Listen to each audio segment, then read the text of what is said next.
Bonjour, heureux les simples d'esprit, car le royaume des cieux leur appartient. Quand j'étais enfant de cœur, hier ce sermon de Jésus sur la montagne m'avait laissé songeur. Fallait-il être un imbécile pour recevoir la bénédiction divine ? Et puis, pourquoi bien travailler à l'école si les simples d'esprit devaient être les élus ? J'ai compris depuis que l'expression simple d'esprit n'évoquait pas forcément un imbécile notoire, mais plutôt une personne qui ne se posait pas trop de questions. Un genre d'individu éloigné des dualités, qui n'avait pas à faire des choix, pour qui l'éternel était unique et source de foi, et puis de là, une forme d'inutilité à accéder à la connaissance. Alors, à quoi cela servirait-il d'apprendre quand tout est à portée de main ? Et puis, apprendre quoi ? Dans le jardin d'Éden, nos sens, nos expériences à vivre, la connaissance en fait, étaient inutiles puisque le rapport à Dieu était immédiat et spontané. Face à un Dieu unique, il n'y avait absolument rien à apprendre. Mais pourquoi Adam a-t-il eu cette mauvaise idée de croquer la pomme de la connaissance ? Peut-être parce que cela ne lui suffisait pas d'établir un rapport d'évidence comme ça à un être unique, qu'avant de croquer la pomme, son ignorance du principe des dualités, par exemple entre le bien et le mal, la chair et l'esprit, et puis tant d'autres dualités et d'autres choix à faire, tout ça lui convenait très bien. Mais bon, il n'a pas été tout seul quand même à payer les pots cassés. À cause de lui, nous n'avons eu depuis que des ennuis. Avant l'épisode de la pomme, le temps n'existait pas, et maintenant, voilà qu'il s'écoule inexorablement. Avant, c'était plutôt farniente. Aujourd'hui, c'est métro, dodo, boulot, pour produire, et puis vous, mesdames, plus particulièrement, à enfanter dans la douleur. Et puis, merci pour ces deux événements majeurs d'une existence que sont la naissance et la mort, et puis au milieu, des faits divers, pour paraphraser le poète et chanteur Léo Ferré. Heureusement, il y a quelques compensations, comme le plaisir, le désir, le partage, et puis la joie, et puis aussi une ribambelle de petits moments délicieux que chacun se construit. Voilà des dualités dont on peut peser la charge. D'abord sur nos corps, et puis ensuite sur notre mental, bien sûr. Alors que l'on soit croyant ou athée, peu importe, il nous faut vivre et mourir avec ça. Et mourir, parlons-en, tout le cortège d'émotions que cet événement génère, comme la peur, l'anxiété, l'impuissance devant elle, l'incertitude de l'avenir, le poids du passé. Tout ça, on s'en serait bien passé. Vraiment, merci Adam. Et puis merci à Ève qui l'a suivi dans ce parcours. Je ne sais pas si c'est une bonne chose, mais notre cerveau, qui comme chacun sait est composé de neurones, qui nous servent à penser, notamment à cet état de fait, ces mêmes pensées dont on ne sait même pas comment elles naissent, à l'insu de notre plein gré, qui déclenchent des tempêtes sous notre crâne, sans que l'on sache vraiment comment les calmer. Malheureusement, il n'y a pas d'école émotionnelle pour nous apprendre à naviguer au milieu de ces flots de colère, au milieu de ces éléments, ces émotions de tristesse, de stress, de peur, de joie, de dégoût. Et puis, ces 1000 sentiments qui nous accompagnent tout au long de notre vie, sans que l'on comprenne vraiment comment les dompter, les combiner, les amplifier ou les assagir, au gré de notre volonté. Alors, je prends mon bâton de pèlerin, je dirais plutôt mon micro et ma plume, et je vous propose ici d'explorer toutes ces parties, qu'elles soient conscientes ou inconscientes, dont nous sommes constitués et qui font notre identité. Des parties communes à notre condition humaine, et puis des parties singulières, qui nous définissent en tant qu'être unique et merveilleux. Sans aucun produit hallucinogène, type champignon, alcool ou cannabis, partir à la découverte d'autres états de conscience, un peu différents de la conscience ordinaire, de celle qui fait notre quotidien. Et puis, d'apprendre à jouer avec ces différents états pour voyager un peu aux confins de cet univers mystérieux et étrange qu'est notre cerveau. Pour cela, une nouvelle dualité à gérer. Sécurité et aventure. Et c'est donc avec sécurité que je vous invite à me suivre pour cette aventure à explorer ces parties inconscientes qui s'expriment, celles qui sont enfouies en nous, celles qui ont une influence capitale sur notre identité et sur notre gestion de vie. Grâce à l'auto-hypnose, forcément, puisque je l'enseigne, mais aussi avec l'aide de mon philosophe préféré, Baruch Spinoza, pour essayer de tenter d'éclaircir la route. Je suis Pascal Chartrain, coach de vie et hypnothérapeute certifié, et vous écoutez le second épisode d'une série sur les dualités qui s'intitule « Tempête sous un crâne ».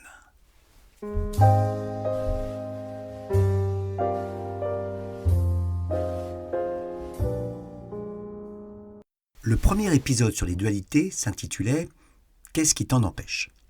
Alors, qu'est-ce qui m'empêcherait de vous raconter une histoire en lien avec ces parties inconnues en nous ? La peur qu'elle ne vous plaise pas ? Une honte à exprimer ce que je pense ? Un syndrome de l'imposteur à ne pas être légitime pour évoquer ce qui va suivre ? Rien de tout cela. Entre plaire et être heureux, je vous l'ai déjà dit, j'ai choisi. Alors, je suis heureux de vous la conter. Peut-être d'ailleurs la connaissez-vous déjà. C'est l'histoire de 6 aveugles, instruits et curieux qui désiraient rencontrer un éléphant afin de compléter leur savoir. Le premier toucha son flanc et s'exclama « Un éléphant ? C'est comme un mur ». Le second, tâtant une défense, s'écria « Rond, lisse et pointu. Un éléphant ? C'est comme une lance ». Le troisième prit la trompe dans sa main et constata que l'éléphant, pour lui, ressemblait à un gros serpent. Le quatrième toucha son genou et le prit pour un arbre. Le cinquième prit l'oreille et en déduit que c'était un éventail. Enfin, le 6e aveugle s'empara de la queue et affirma que l'éléphant était comme une corde. Une discussion se mit alors en place et chacun y alla de son point de vue. Avec ardeur, leurs opinions sur la bête étaient forcément divergentes, au point même de vouloir considérer que chacun détenait la vérité sur la nature de cet éléphant. Un sage, probablement un petit peu philosophe, passait par là et ne put que constater combien la discussion s'envenimait. Étonnamment, il les arrêta et leur dit d'un ton affirmé « Vous avez tous raison. Vous n'avez simplement touché qu'une partie de cet éléphant et chacun de vous détient une part de la vérité. » Cette histoire un peu métaphorique nous montre combien nous sommes proches de cet éléphant.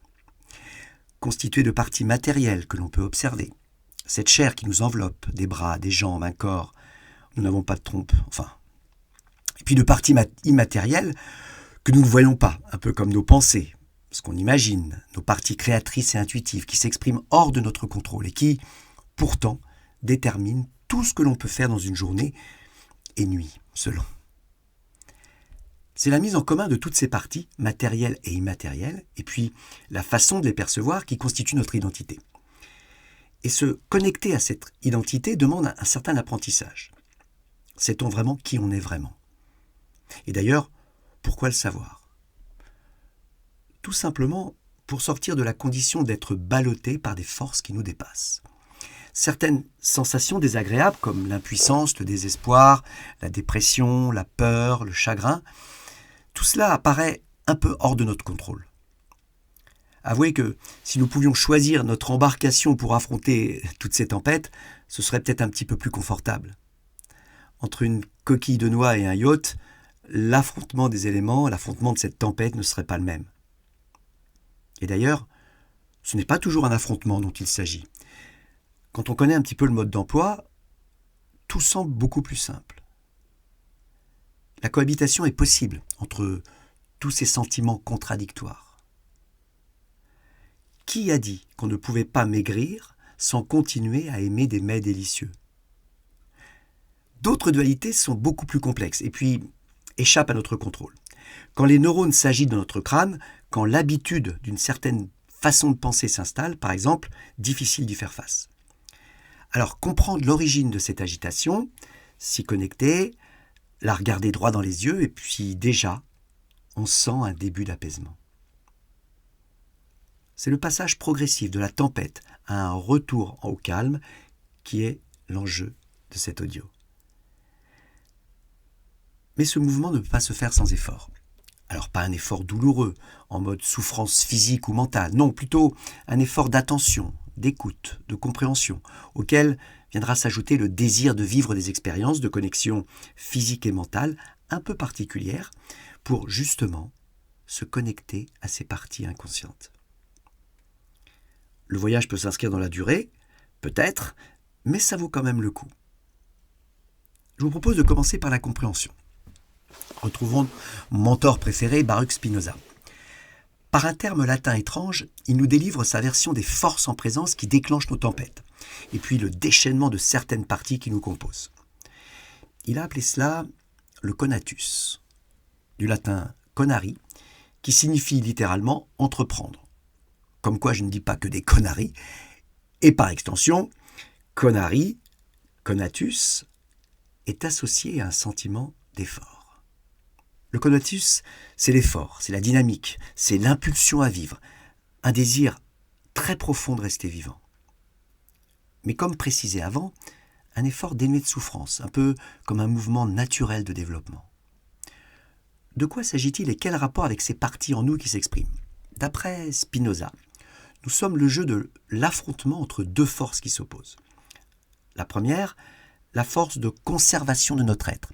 Certains diraient l'instinct de survie.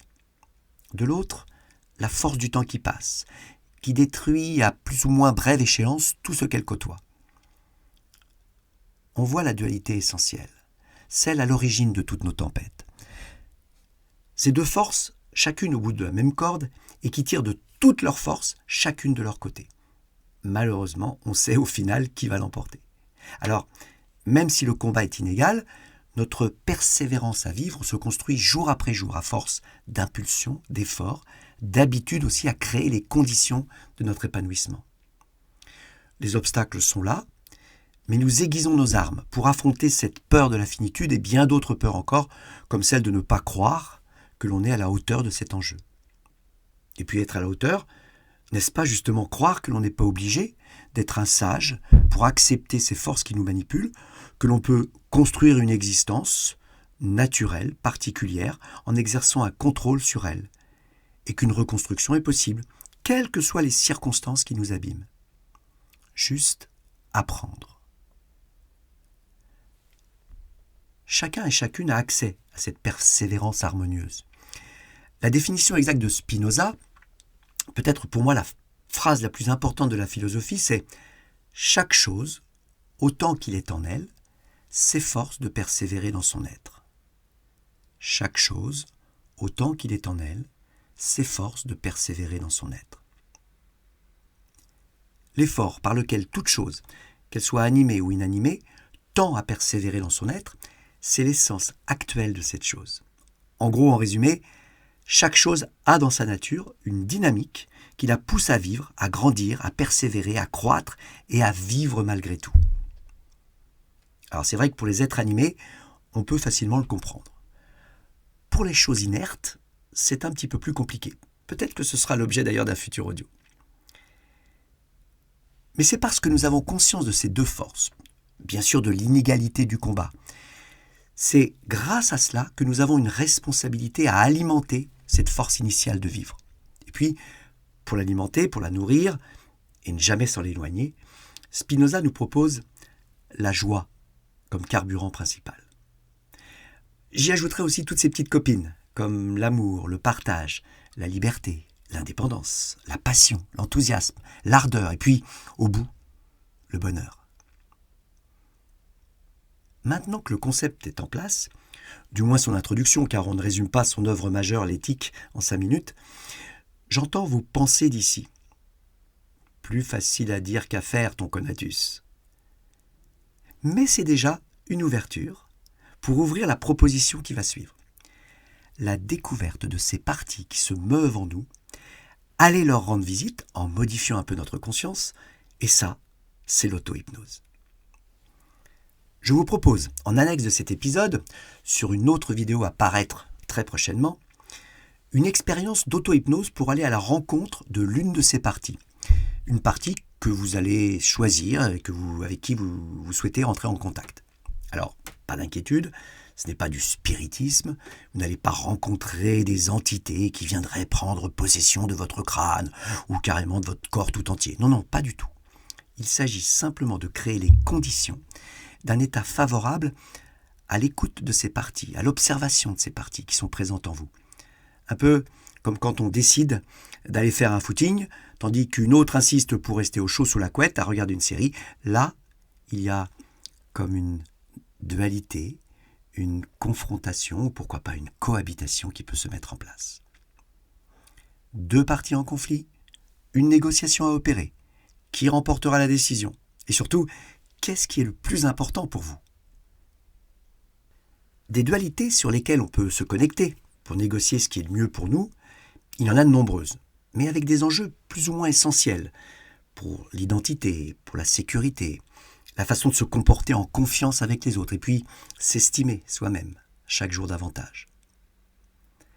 Avant de conclure, il me reste juste à m'adresser à la partie de vous qui décide, celle qui fait les premiers pas, celle qui s'engage, celle qui persévère, qui crée l'élan pour vivre des expériences différentes de celles que vous vivez tous les jours, et puis entamer une négociation avec celle qui prône le statu quo, celle qui préfère la zone de confort, ou d'inconfort d'ailleurs, qui ressent fortement la peur, la crainte de l'inconnu.